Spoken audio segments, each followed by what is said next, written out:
Welcome to the Agent Upgrade Podcast with your hosts Jasmine Alan and Alan Corey, where we learn the strategies of top producing real estate agents so you have the tools to upgrade your own real estate career.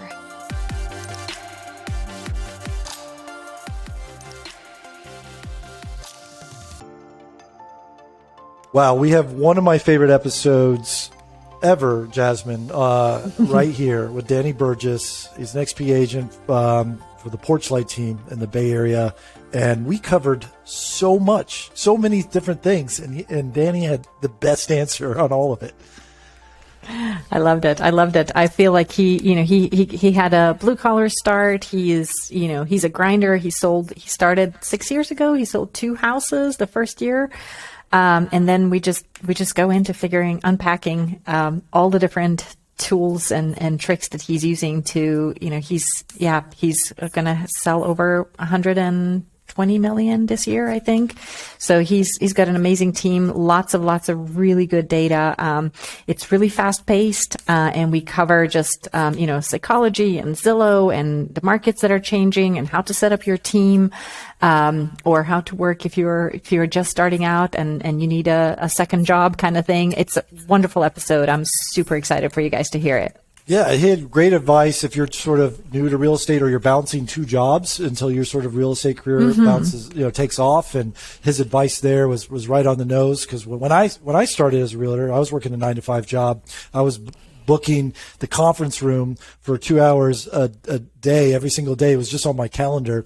And I would go in the conference room by myself so that I could catch up with all my clients and make calls. And everyone was just, no one knew I was doing real estate stuff. They thought I was working on my 9-to-5 work in the conference room by myself every day. But Danny had a much better approach than what I did. So you'll hear about that too. And also, what I think we should take from him is he's really kind of built a community on social media community around the giving agents sort of brand that he's created, where he's doing what I'd like to say, sort of what we're doing. We're just giving free advice to real estate agents, and you can follow him and hear what he's doing.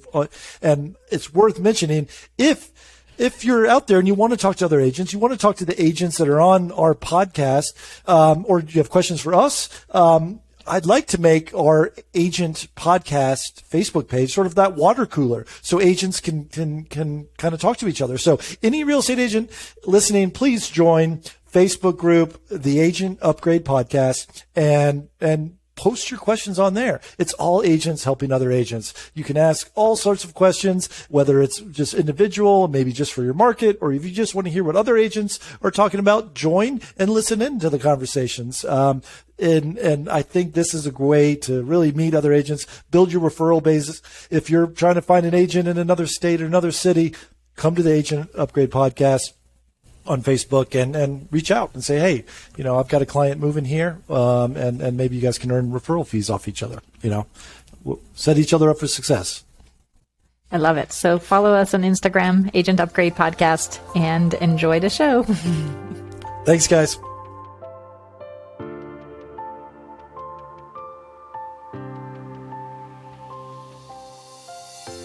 Danny Burgess, thanks for joining us from sunny California. Well, I don't know if it's sunny, but I know it's early over there. Thank you for joining the Agent Upgrade Podcast today.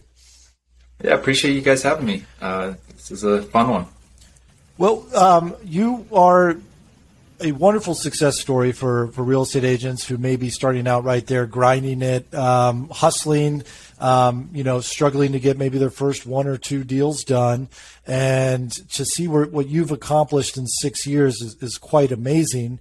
But let's maybe hear your origin story a bit. Sure. So, grew up running around in diapers on my dad's job sites. So he's been an architect for 35 years, and we started in Tucson, Arizona. And I just remember as a kid literally being on these job sites from foundation to roof, and running around, hanging out with all the workers, and that was kind of the beginning, and it grew into me going into construction a little bit. I was working with the laborers, making $10 an hour, shoveling dirt, rolling bricks up the hill. And that was like my late teens, early 20s. got into the restaurant business. I was a waiter, bartender, dishwasher. I mean, every single position you can name in the restaurant industry. I worked that for 11 years, kind of simultaneously traveling the world as a vagabonder, and got into real estate about 7 years ago. And I was working 4 jobs while trying to, stay afloat. And, Lyft driver, Uber driver, bartender, waiter, all while simultaneously getting my real estate license and getting into the business. So in a nutshell, that was, a couple decades of my life right there. It seems to me like you've lived 100 years in 20. I love it. I love it. Right. So it sounds like you have gotten, you're not afraid of working hard. Yes. And my hunch is that that's probably part of the reason why you're so successful now, is that you are not afraid to, drag some bricks around and and work really hard. Yeah. Yeah, absolutely. So, go ahead. Sorry. So you got your real estate license. You're working these 4 jobs. How did you get those first 1 or 2 clients to kind of buy into using you as a real estate agent? It's a great question, and I want to pause and acknowledge all the realtors who are trying to field a separate career while getting into real estate. It's a question I get all the time for agents trying to join my team, and I will say that the people who have flexible careers do much better. So my ability to work late at night as a bartender, drive as a Lyft and Uber driver around my schedule was insanely helpful. I couldn't imagine working like a 9 to 5 and trying to get into real estate. So if you're listening to this and you are trying to launch, I would say heavily consider maybe shifting the way you make money in your other world while you're getting into real estate, because that, I think, was one of the main key things looking back, was that I was so flexible during the day. I could actually work kind of 2 completely different worlds. And with that said, the first few deals, one was a sphere. So he just kind of gave me a shot at his listing. The second was a family friend who couldn't sell a listing in a market that I was working.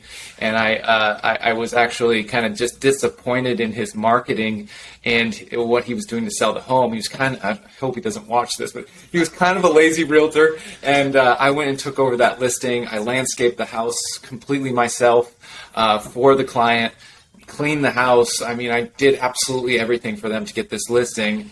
Of course, while giving him a 50% referral fee, and that's how I got my few deals that first year. So. And nice. Then you the traditional sort of realtor route. A lot of people get the default the default advice that a lot of realtors get is, hey, work other people's open houses and try to meet buyers that way. Is that an approach that you took as well? I was just throwing mud at the wall any way I could do it. I mean, open houses are just a very strong way to get in front of the client base, right, that you're looking for. So if you can have knowledgeable conversations, and rapport building conversations naturally, the open houses is your strongest way to get into business, right? You close a few deals, now you can quit that second job and get rolling, and your bottom of the funnel buyers are those ones that are going to be at the open houses, right? So it's a nice way to get in front of the right people faster than all of the other methods. Well, I like that open house approach too, even though it's your bread and butter advice, because when they see you for the first time, Danny, they see you as a real estate agent, which is completely different than seeing you as an Uber driver or a bartender or whatnot, and then saying, "Oh, I do this.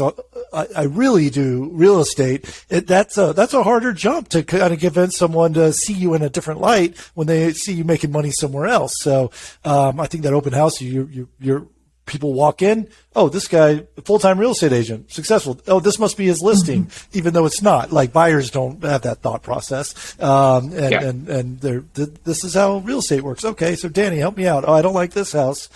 Show me something else or whatnot. And, I think what I would add to that, though, is I think that I have seen real estate agents who, speaking of the bartending type of jobs, like they would build their sphere because you're in contact with so many people, like when you're in a restaurant business or when you're bartending.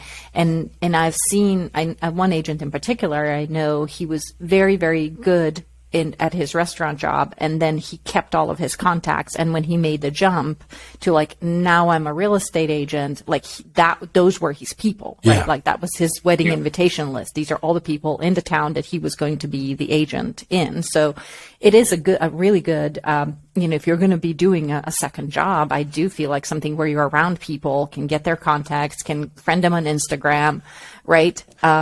Well, I think you nailed it. A big sphere. I think you nailed it when you said was a good bartender. Because like if you were a bad bartender, everyone's gonna assume you're a bad real estate agent. But if you're really, and that's exactly where I was gonna go. I was gonna say, look, like there's so many different angles to take there. Like I was a wonderful bartender at a high-end restaurant, so I probably would have been able to get away with that kind of shifting of the ladder, or whatever you want to call it. But I think as an Uber driver, you hear your Uber driver say, hey, here's my business card, give me a call. They're thinking, I'm not calling this guy for my $1 million home purchase, right? This Uber driver. And, it's a lot of smoke and mirrors in the beginning, and you just have to be intelligent on your approach. And like I said, you gotta put in more effort than anyone else. I mean, that's it, right? So that's how you got started. Can you tell us in our audience where you are today? Yeah, so we're San Francisco Bay Area. That's where we're located. I grew my business out of Palo Alto. That's where my dad told me to go to get licensed, so I did. It was an hour and a half away from my house, but it was well worth the commute for the average price point of $3.4 million. So today we have 13 agents on my team. So far, we've closed and pending $87 million this year. We've really kind of hockey sticked up over the last 12 months, like hopefully most of you have as well, with the market booming. And we have a lot of new agents, but we're just a strong team, high integrity, hardworking. I like to say grinders, even though I kind of hate that word. And, we go all in, and we come from humble beginnings, which I think is important. So I always have this question for when I read the national real estate news. A lot of it comes from New York City. A lot of it comes from San Francisco and what's happening there. And there is this trend, like it just seems like every property in San Francisco, Silicon Valley, where you work, it goes. Every property is $300K over asking price. And I started thinking like, okay, is that the strategy of real estate agents out there? Like, we know this is going to go 300, 400K over asking. And so why not just raise the list price? Is it to create those bidding wars and that frenzy? And do you set up your sellers to say, hey, we're going to bring this artificially low because it's in your best interest? Is that the thought process? It started trending, and I know I've only been in the business for 7 years, but I'm kind of I like looking back at history. I like looking back at data. I like looking back in time to kind of figure out where this story has come from.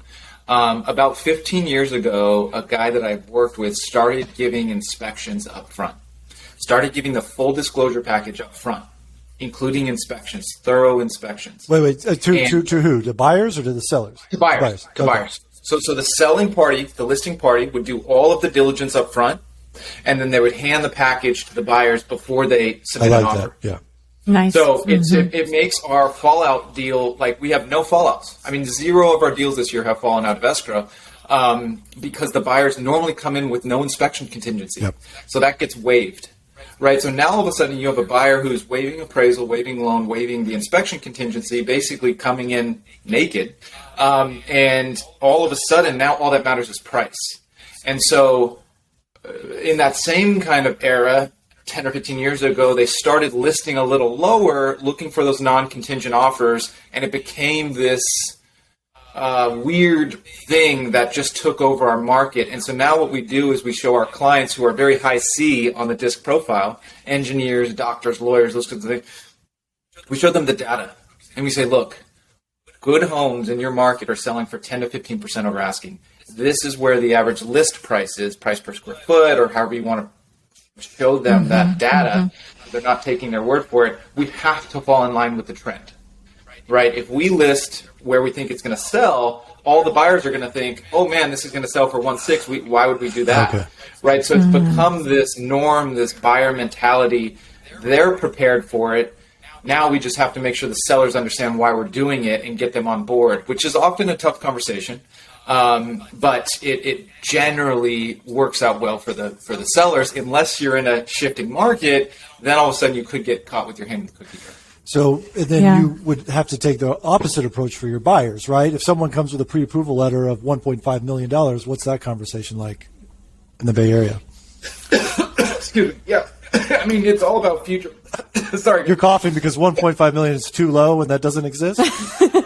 It's just about future pacing. I mean, that's really what it is with everything, right? Mm-hmm. Hey, guys, we know homes are going to sell for 10 to 15% over asking. If you're pre-qual for 1.5 million, we should be looking at the 1.3 to 1.4 range. Okay. Right? Mm-hmm. Unless the home is lingering on the market, now maybe we can look at the 1.6 homes that are on the market for 30 days and we can try to kind of lowball them.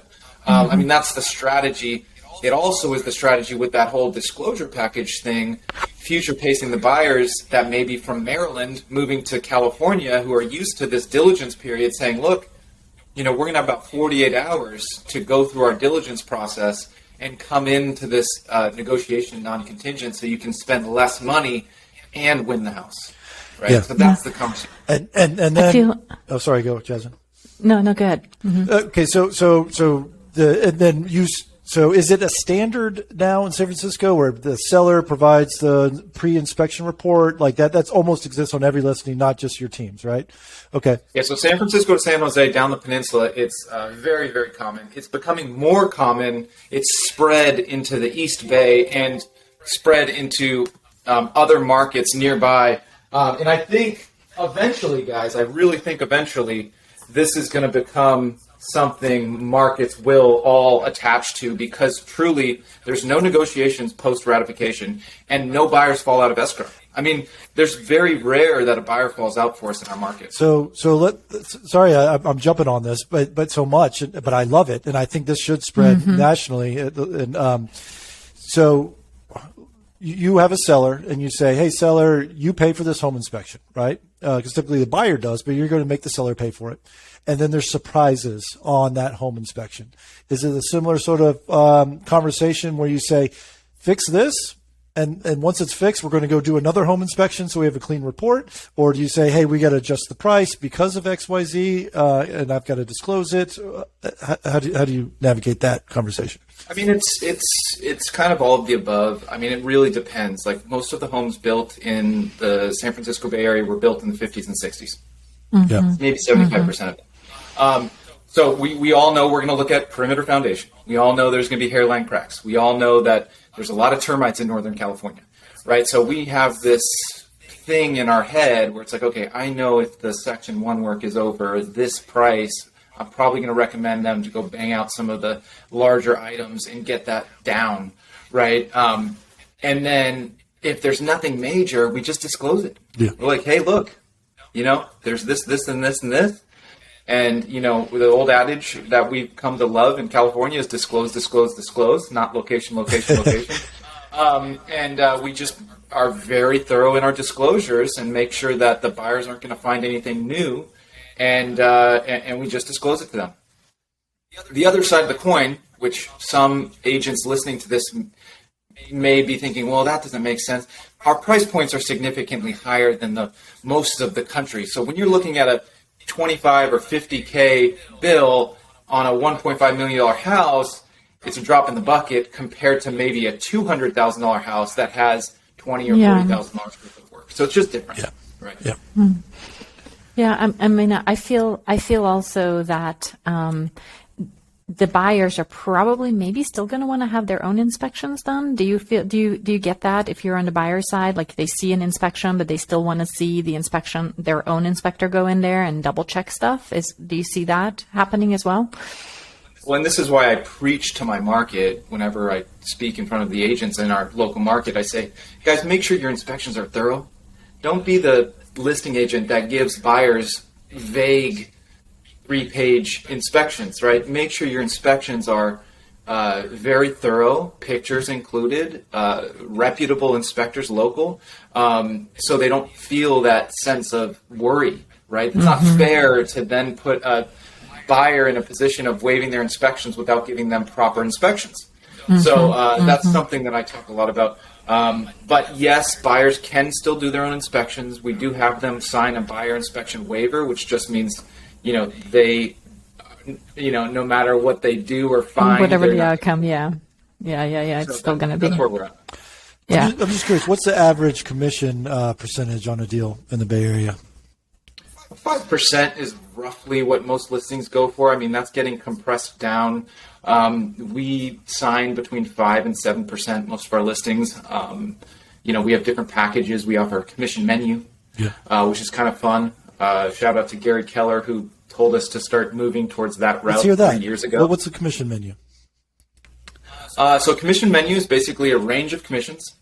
4.5 is my lowest, and 7.3 is my highest. And we hold different packages for those different commissions. So, one may be, hey, you get staging, inspections, guaranteed 50,000 organic views online. And the highest package is a full concierge package where we'll actually come in and spend more money, right, on cosmetic upgrades on your behalf. There's just a lot of different things that we offer for our sellers so they feel like they have control and they're choosing their best route. I think that's great, and that also sort of aligns with sort of the iBuyer discount programs out there, which is every realtor's competition, and they have a flat fee for this type of service, and maybe sometimes they have a higher class service, and that you are aligning with them and obviously providing better service than sort of an iBuyer program, and you charge more for it. I think that's great, and then you put it in your sellers or buyers, I guess that would be sellers' hands to what kind of service do they want from the PorchlLight Bay Area team, led by Danny Burgess out there. I love that. And I feel that buyers like to have options in general. It makes them, or sellers in general, consumers like to have options. I find in my work where we're always talking to people about rates and stuff, I find that my clients much more appreciate it if I give them 4 different rate options, and then they can see, okay, if I want the super low rate, I'm going to have to spend extra money, right? Versus if I want a slightly higher rate, I'll spend less. And just having that choice, it's very different than just, in my business, like somebody just handing you a fee sheet and saying, here's the rate, like just go for it. So I think that's kind of aligns in the same vein. And the psychology of selling, guys, don't forget about that, right? Yeah. What do we do when we see something that has price ranges? What do? We naturally go to the bottom, and then we go to the next one up. Yeah. We're like, I don't want the cheapest, but I want the next one up. And the next one up for us is actually above our market average. Yeah. So what we like to say is, hey, you have all these choices. These are great choices, and most of our clients go with X. Yeah. It's a very strong presentation. Yeah, that was, I used to be in the software business, and if you ever buy any software or any subscription model on any website, you have 3 boxes, basic on the left, standard or pro in the middle, and then premium on the right, and everyone always chooses the one in the middle. And so, and so everyone builds their business around the middle, and it's like, okay, no one's going to pick the most expensive one, but let's put these options there. No one's going to pick the cheapest, but put those options there. So, yeah. Except when it comes to rates, people always want the lowest freaking rate. I'm like, I'm giving you 4 options, guys. Like, you can bring $20,000 less to closing. Nope, we're going to go with a 2% rate. I'm like, all right. It's going to take you 12 years to break even. Nope. You guys have a tough job. Everything's about that rate, right? About the bottom line. Yeah. But they love the low rates. Yeah. So the psychology piece doesn't work on rates. A little asterisk there for us. Good point.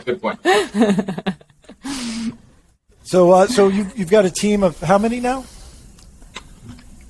Well, actually, soon to be 15, but 13 right now. We have 2 signing today, but 13 agents right now. When did you know as a real estate agent, I guess, you probably didn't jump from hiring your first team member, or did you? Or did you hire an assistant or a transaction coordinator? Like, when as a one solo agent, individual that's super busy, when did you know to add to what you're doing, and what was that first move? So I think a lot of people laugh when I say this, but I'm a pretty lazy dude. Like, I don't like working. Like, if I had my choice, I'd be on the beach, not doing anything. But with that said, I realized the only way I was going to win back time is through leverage. And that was, I know I brought up Keller Williams before. I'm no longer with them, but they did a lot for my mindset of business and leverage. And I knew I needed to find leverage. And I crashed and burned pretty hard on my first 2 teams that I tried to build. And it was a combination of not having the mindset, the right systems, the lead flow, stuff like that, culture. And I just jumped into it. And like I said, crashed and burned pretty hard. The value proposition wasn't there for the agents. And so I failed once, partnered with somebody else. I wouldn't say we failed. We made money, but it wasn't it wasn't scalable. So we kind of disassembled that partnership. I went solo in the beginning of COVID, had 2 agents that were on my previous team, just honestly heartwarming, came back and said, Dan, you got to do this again. Like, we will follow you. And I said, I love you guys. Let's do it. And that was less than 12 months ago. And now we're scaling like crazy and doing things much differently. So can you tell us all your systems? Yeah, well, what did you learn? Yeah, we want to know what failed and what's working. Everything. Yeah. I mean, the reality is, guys, the market's changing. We used to think, lead flow was this big mysterious thing. Now lead flow is everything, at least in my opinion. I think there's still some teams out there that may hear this that aren't doing the things that we're doing. And I think those teams are going to lose people. They have higher splits than us. They don't give out lead flow like us. And they surely don't have the culture that we have. It's more of a grinder culture, even though I said we're grinders. We're more of a let's pump opportunity and lead flow to our teams, the people who deserve it, and they won't go anywhere, right? Let's make the splits amazing, keep our overhead down, and pump them lead flow. And that's what we're doing. So where do you get that lead flow? Multiple sources. I mean, all of the free online referral sites, we're heavily involved in those. We did partner with Zillow Flex. So we're one of the very few teams across the country that are with Zillow Flex. That's going to give us almost unlimited lead flow, but we do have the pay-per-click stuff going as well, which is great for the newer agents to work through, right? Get their conversion up, those conversations, just get in the numbers. And then we give out our pond leads, which are through the database. So it's a model that top teams much, much bigger than me are running, that I'm copying. And shout out to Mark Pattison in San Diego, my brother. And that's what we're doing. It's very straightforward. So this will be the first that we've talked about the Zillow Flex program. From my understanding, it's an invite-only program from Zillow to be basically the referred partner in certain zip codes. Is that correct? Correct. I think we have 6 Flex partners here in the San Francisco Bay Area. I'm one of them. It's a referral on a referral basis, 25 to 35%, and they're moving away from the premier agent model, and like many of these online sites are, but they're doing it much more strategic, where they're not just letting anyone in, right? I think Redfin and Realtor.com may have jumped in a little too quickly into this realm. If you're getting leads from OpCity, that's Realtor.com. If you're a Redfin partner, that's Redfin. And they're both on those same referral sites, except they let a lot of agents in. And the problem with that is they don't know what that team is doing with those leads. Yeah. So our Flex leads are converting at like 7.5%. Right? That's nuts, right? I mean, that's a really good conversion rate, and we're aiming for 10. Whereas probably other people are converting, under 3%, I'd guess. Mm-hmm. And do we mind sharing what Zillow takes out of that lead? 25 to 35%. Okay. And so I'll challenge you a little bit here, because I know a lot of agents feel like Zillow's, I know it's the evil beast taking money, sure. Trying to put us out of business. A lot of real estate agents. Sure. You have concerns with that, or? Oh God, I want to choose my words wisely. Number one, the consumer always comes first. Yeah. Bottom line, consumer always comes first to me in my head. I know that if we don't kick butt and take names for our clients, like they don't deserve to pay us the money that we get. I mean, that's the reality in my head. I'm like, the blue collar guy inside of me, I'm like, oh my gosh, I'm making 35 grand on this deal. That is insane. Right. So I'll start there. Like, you better earn your dang money. Right. Like, if you're not earning your money, then I hope you get washed out of the business. Because we don't deserve our clients' money unless we earn it, right? That's in my heart and soul. I feel that way. So all of the bad photo takers and the low integrity agents, I hope they get washed out to sea. That's a message to everyone. And with that said, Zillow is doing a great job getting to the consumer, right? They've moved from real estate to just tech funnel, right? Really well. And if you look at Redfin and Zillow and the accessibility, right? And the speed to consumer, the just streamline, the nice feel to the application, they've done a great job. Right. Bottom line. Right. So if Zillow asks me to partner with them on their journey and to explode my team over the next 3 to 5 years, because we all know, at least most of us know that are in the kind of forefront on this, all of these things are going to move to referral basis, and they're going to cut down their partners to the people who can convert, and it's all going to be, we're going to be their brokerage. Yeah. Right. We're their walking, talking robot. And, for me, I have a 5-year plan of being out of the business. And this fits my model extremely well.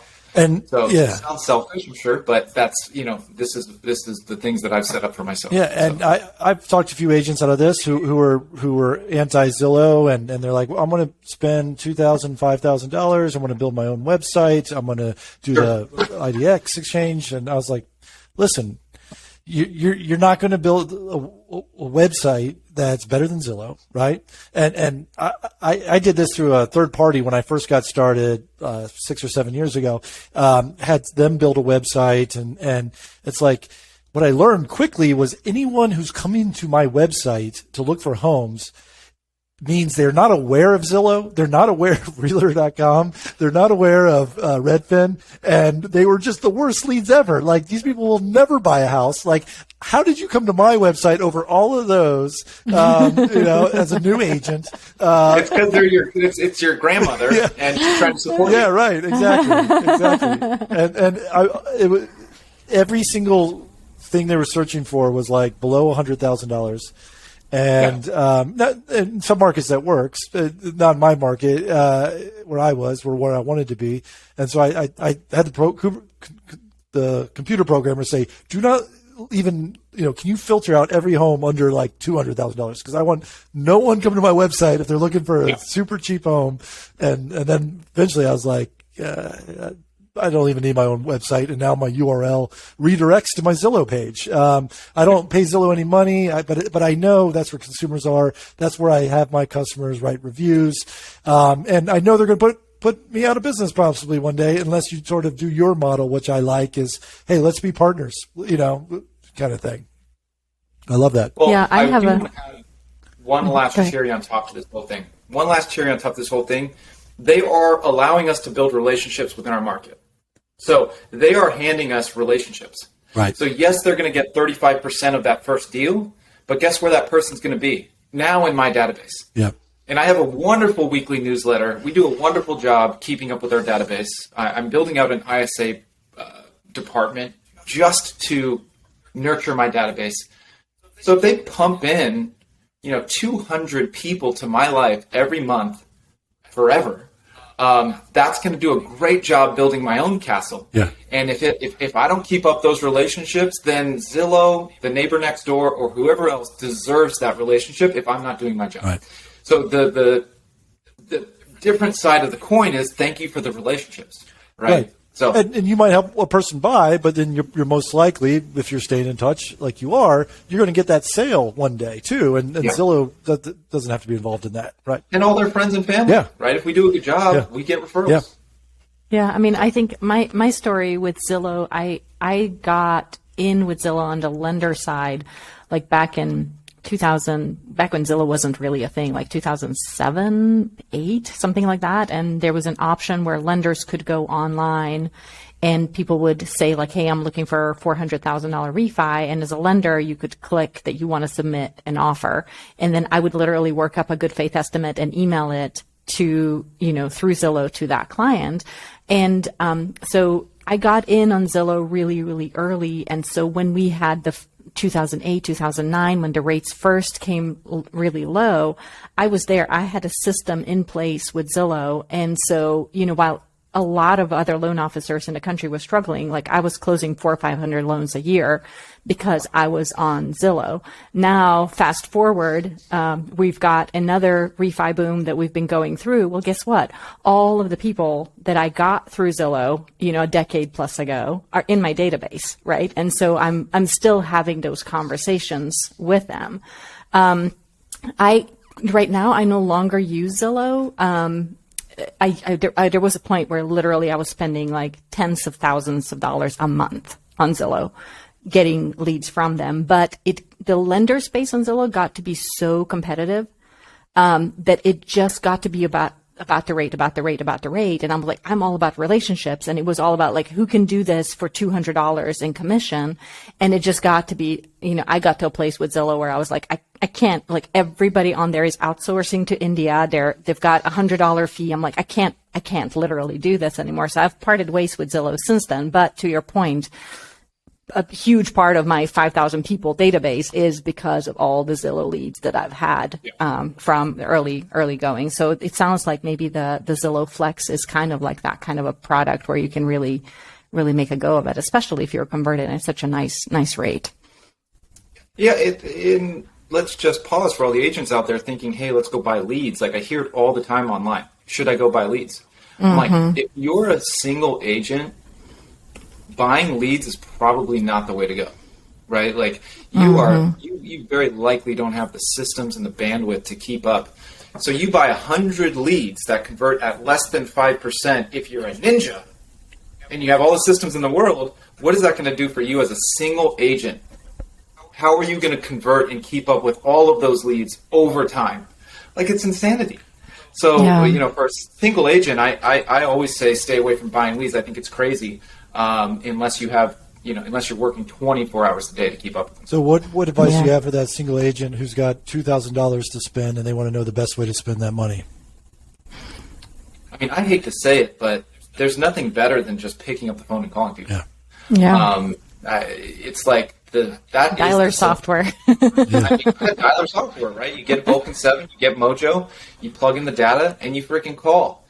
And wake up early and practice, right? I think us in the business just really don't do a good job coaching and practicing with our agents. My team, we practice. As we speak, they're practicing. 8 a.m. every morning, we're scripting, we're role-playing, and for the new agents, those conversations that they get beaten to their head every morning help them tremendously when they get on those phones and set appointments. Yeah. So buy Mojo, buy Vulcan, or whatever other data service you want, or dialer service, and put in that sweat equity. I mean, that's what it is. Yeah, and those listening to the show who excites you, we had an episode, Skylar Brilliante, we call him Skylar the Dialer. He made his whole business from scratch from phone calls, and that whole episode that we did, Jasmine, was really eye-opening. That was awesome. Yeah, and it was $100 a month, and he's getting all sorts of listings and buyers out of it. It's cold hard work. Who knew that was the recipe for success? Yeah. I think there is also a lot that comes, a lot of confidence gets built when you make those phone calls and you hear no and you hear no and you hear no and you keep going. That's just like, that's just getting to be a good salesperson, like nothing better than having a huge database and just like picking up the phone and calling people. It's very difficult work, and it's what I think brings out the best, not just in you, but brings out the best people in the industry. I want to circle back to something you made a comment earlier in the podcast where you said, "Hey, a lot of my clients are S on the DISC profile, the software engineers and programmers and stuff like that." Can you share with our audience what the DISC profile is and how you use it? Sure. So it's just a character assessment. Look it up, DISC. There's free ones you should take. If you haven't taken it for yourself, you really need to understand who you are. But it breaks down to 4 different types of individuals, and normally they have 2 traits, one high, one kind of semi-high trait. For me, I worked from an ID to a DI, so I'm a little bit more straightforward. But in short, D, dominant, fast-moving, don't like nonsense, no fluff type people. I, those are going to be people who are a little bit more flashy, a little bit maybe more emotional, get attached easy. They really don't like to be disappointed or let down. So those are the people you can really see walking into the room. I'm a high I, so, I like to wear nice stuff and be seen and talk to people and be loud. S's, that's 68% of America are S's, so that's going to be most of your clientele. Those people are going to need security. They're going to need stable agent communication. Trust is massive. Most agents cannot be S's because we're 100% commission based. So, and then C's are what actually I deal with most, which are the engineers, the tech people, for the most part, who are very analytical. They need to see the data, measure twice, cut once type of person. And that's a quick breakdown, but go look at it online. And if you're in sales and don't know about these types of assessments, you've got to get involved with them, because who you're talking to is one of the most important parts of your scripting. You have to deal with people how they need to be dealt with. Or want to be dealt with. So just to be clear, you're not telling your clients to take the DISC profile, but you're so familiar with the DISC profile, you can kind of size them up really quickly. Absolutely. Yeah. Mm-hmm. Within seconds. Seconds. And then growing your real estate team and hiring real estate agents, do you make them take the DISC profile? Of course. Yeah, you got to take the DISC before getting on the team. I'm not going to not hire you because of your DISC profile, but it's a really great indicator of who you are, how you like to work, how you like to be treated, how you work with others. There's other much deeper assessments that I probably should be using for my agent hire, but I really have found that interview processes are easy to fake. DISC profiles, honestly, are just another kind of extra thing. It's, do they show up, and how do they show up? That's the only thing that matters to me in terms of agent hiring. And I love the DISC profile. And if you are hiring for your team, the approach I take that seems to work is I'm a high D, high I, very low S and C. Me too. But when I hire S and C's. That's their strength. And it's a great team, because all the stuff that I'm excited about and want to do, my team doesn't want to touch, and all the stuff I don't want anything to do, which is usually details. My team loves the details. Let them eat up all the details, and I'll go talk in front of people. I knew you were a high D when we were messaging each other, and you immediately Googled me, and you're like, dude, you don't even pop up in the first 4 or 5 things when I Google your name, and I was like, oh shit. I was like, man, this guy's on top. But that's a very straightforward thing to do, right? You're like an I probably wouldn't have messaged me with that, right? They would have been like, hey, look forward to seeing you, love you, right? And you're like, hey, dude, your Google page isn't up to snuff. And I was like, oh man, wow, really? I was like, as a business person, I was like, thank you so much. For me, maybe my old person that was much more of a high I would have been sad or offended or something. I was like, thank you so much. That's great that you gave me that feedback. But I knew immediately. I was like, okay, this guy's a high D. Now I know we're rocking with good people. So, well, likewise, the fact that you're like, hey, Alan, nice to meet you, and I'm like, blah blah blah blah blah, all this feedback, which it comes from brutal honesty. So but it comes from a good place. I want everyone to succeed, and I'm like, hey man, this link's broken, and this goes to your old team, and you're not even at this brokerage anymore, but this website says this. And the fact you're like, oh, awesome, thank you so much. Then I was like, all right, this is my person, because a lot of people are like, just ignore it or just excuses or something. A lot of times I get, I want it that way, and I'm like, okay, interesting move. That's the way I wanted it, and we definitely had an hour meeting right after that with my virtual assistant and back-end staff. I was like, guys, what is going on here? Your whole job is to go make me look good online. But the fact you were like, yes, on it, I was like, yeah, this guy's going places, because that's and just a little side note. There's a home inspector here, one of the major home inspector companies. He was selling. He kept winning my business, and I kept telling him, no, I hate this. I don't like your logo, blah, whatever. Like, I'm sending my clients to you, and you look like, your logo's a crayon, or, whatever. Like, then I look unprofessional, so I don't want to be associated with you. And he was like, Alan, this is awesome, because everyone just tells me how good I am, and the fact that you're telling me how bad I am, that's all I want. And then he went to go sell his house one day, bidding war. My clients made an offer. We were $15K off the next highest offer. That it was just the top of their budget. They couldn't go higher. And the agent who was representing them said that he picked your offer because of your feedback that you give him. He's willing to take a $15K haircut on the sale of his house.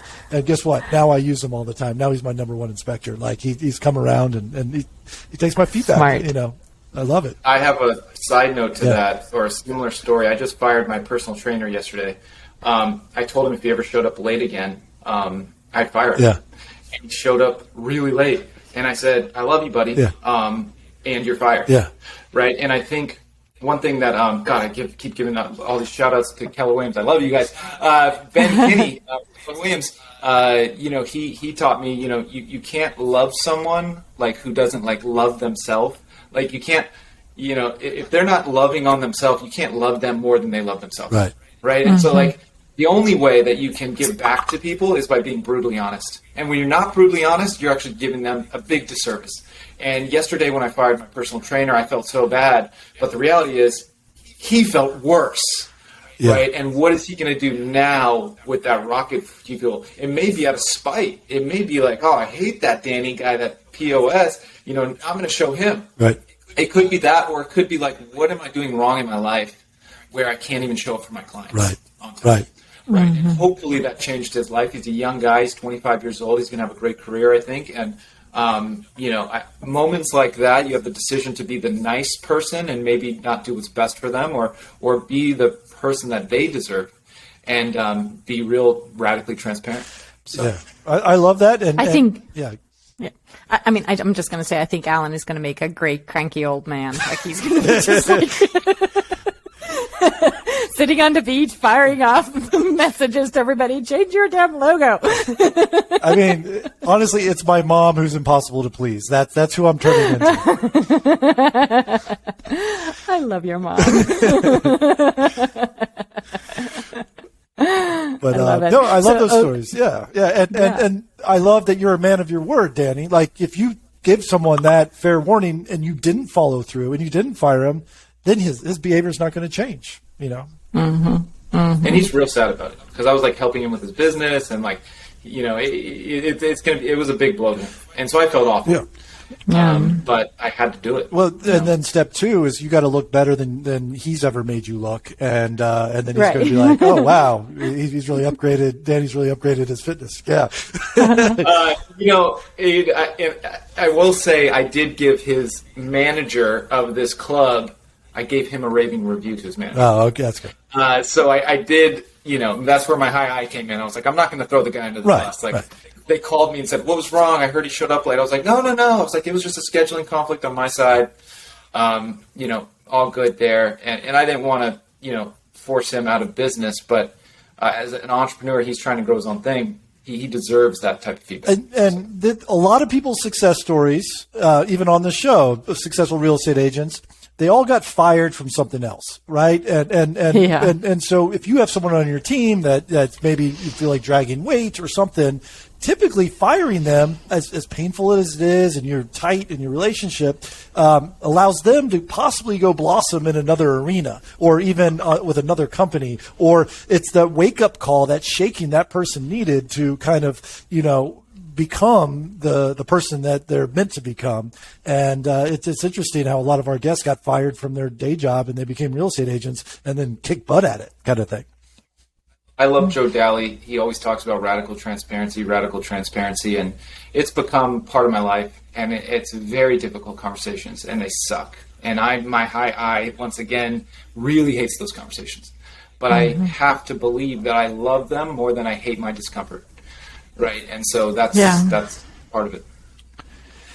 So I want to go back to something that you mentioned earlier, which was that you had a 5-year plan to get out of the business.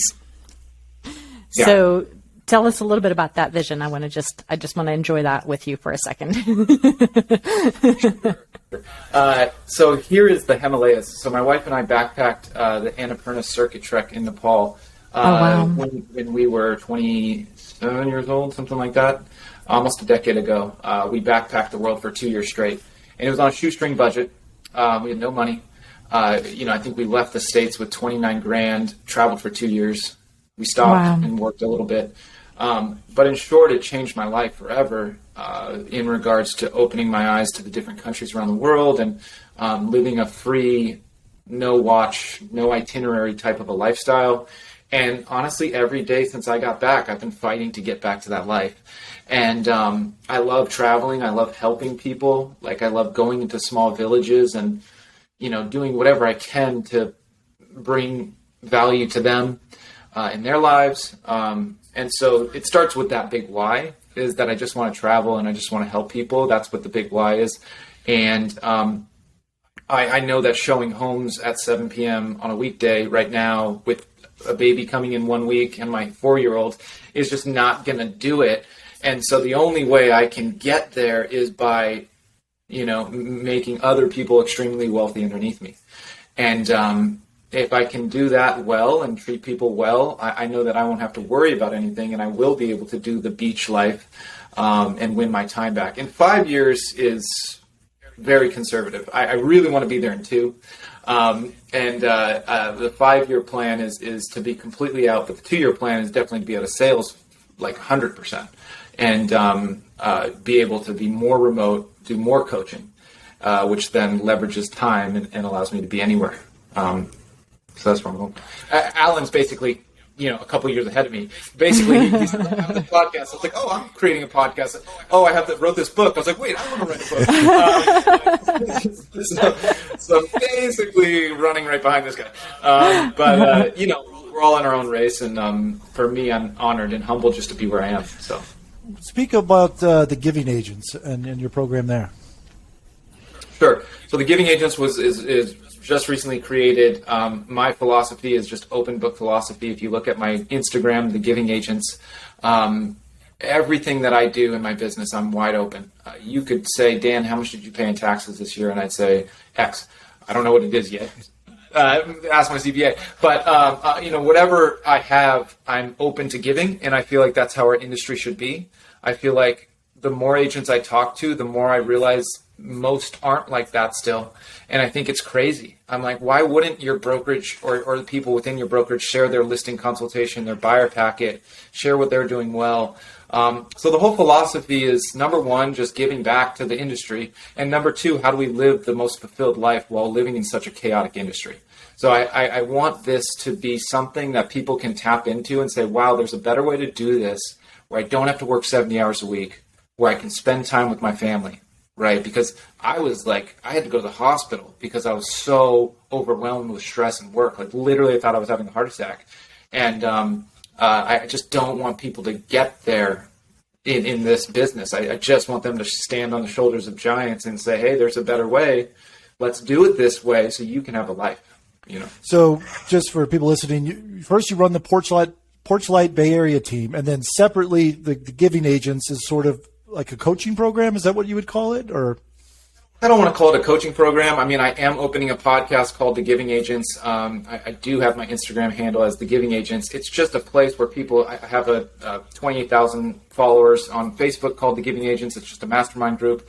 It's just a brand that I kind of am passionate about, and I want people to be involved. I want people to ask questions. And I would say I'm unclear, Alan. Thanks for calling me out on what it is. But basically, it's giving back to the industry and being an open book and creating a place where new agents, tenured agents can come and learn and give back themselves. Well, that's great. I mean, that's sort of Jasmine and I's mission here with Agent Upgrade Podcast. we just want to help other agents. We want to share our knowledge, and it's an abundance mindset. Everyone can be successful. We don't have to hoard every lead and be super greedy on every deal. It's like, hey guys, let's all work together, and hopefully we can all do millions of transactions with each other and do it respectfully, and everyone feels like a winner at the end. Yeah, absolutely. I love it. I love it. Love it. Well, thank you, Danny. This has been wonderful to have you on here, and I'm looking forward to checking in with you in 2 to 5 years and see if you get internet access from the beach. Oh man, I'll be at the beach in a month, so yeah, you could just call me down. Okay. Well, thank you guys. Thank you so much, Jasmine. Thank you, Alan. Both of you guys. I appreciate both of you guys. Alan, I just ordered your book, as I told you before we started this. So far, it's just been wonderful. So if you haven't checked out Alan's book, I appreciate it. Free testimonial here. It's so far, it's been great. Well, if you're going to plug my book, why don't you come back on next week's episode? And there's so much more to talk about. There's some books right there behind me as well. Great job, guys. Both of you. Okay, guys. Well, thanks. Thank you, Danny. Appreciate it. And go to the Giving Agents on all the social media channels. And Danny's a really good guy and takes his business seriously. So really excited to connect. And thanks for sharing your story today. Thank you, guys. I appreciate you. Thank you for listening to the Agent Upgrade Podcast. If you are an agent looking for a new mortgage lender, start with Jasmine at jasmineteam.com. If you want to learn about real estate investing and working with investors, check in with Alan at thehouseofac.com. See you next time on Agent Upgrade.